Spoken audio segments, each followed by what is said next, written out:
Hello বন্ধুরা, তোমার সকলকে স্বাগতম তোমাদের চ্যানেল ডাব্লিউবি প্রাইভেট টিউশনে। তো আজকের এই ভিডিওতে আমরা রায়মার্টিন প্রশ্নবিচিত্রা 2025 অষ্টম শ্রেণীর বাংলা বিষয় যে তোমাদের দ্বিতীয় ইউনিট টেস্টের জন্য 3 নম্বর স্কুল রয়েছে 22 নম্বর পেজে এই প্রশ্নপত্রের উত্তর নিয়ে আলোচনা করব। একের দাগে বলছে সঠিক উত্তরটি বেছে নিয়ে লেখো। 1 বেনি মুখ ড্যাশ করিয়া কহিল বিকৃত।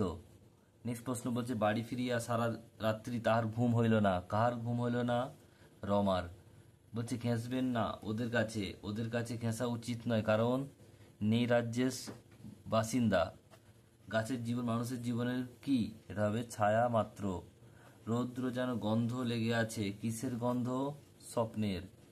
কালি ছিটিয়া ছিটিয়া তার সেই সাজ কালো বুটিদার করে দিলেন। কে করলেন? জানকীনাথ ঘোষাল। বেড়াইতে আসে গানে গানে কথা কয়ে। কে বেড়াতে আসে?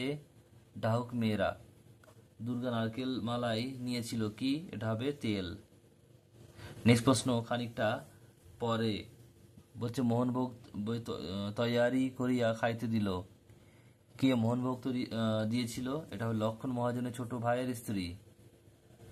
নেক্সট প্রশ্ন হচ্ছে অপু জিজ্ঞাসা করিল পুজোয় আর কদিন আছে মা? পুজোর বাকি ছিল 22 দিন। নেক্সট প্রশ্ন দেখো, পরেরটা বলছে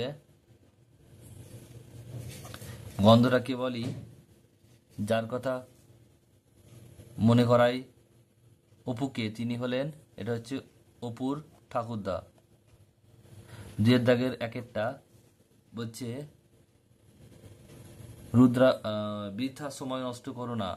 বলছে অর্থগত দিক থেকে কোন সময় কথা কোন ধরনের বাক্য হয়েছে বল? এটা হচ্ছে অনুজ্ঞাবাচক। নেক্সট প্রশ্ন বলছে বকশিসের কথায় কাশীনাথ হেসে ফেললো। নাচক বাক্যে পরিবর্তন করো। বকশিসের কথায় কাশীনাথ না হেসে পারলো না। নেক্সট প্রশ্ন বলছে সাবাস দারুণ খেলছো। নিম্নলিখিত পদটি কোন শ্রেণীর অব্যয়? আবেগসূচক। নেক্সট প্রশ্ন বলছে দেখো শব্দটি ভিন্ন ভিন্ন অর্থ দেখিয়ে পৃথক দুটি বাক্যে ব্যবহার করো। সেটা হচ্ছে সাদা।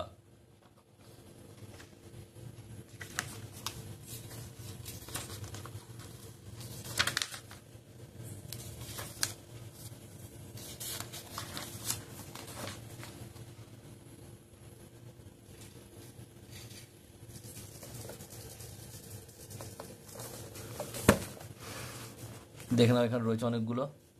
একটা সাদা মানে সরল, একটা হচ্ছে সহজ স্পষ্ট, একটা অলিখিত। যে কোনো দুটো তোমরা এখান থেকে লিখে দেবে। মোট এখানে 5টা দেওয়া আছে, যে কোনো দুটো তোমরা লিখে দেবে, যে কোনো দুটো।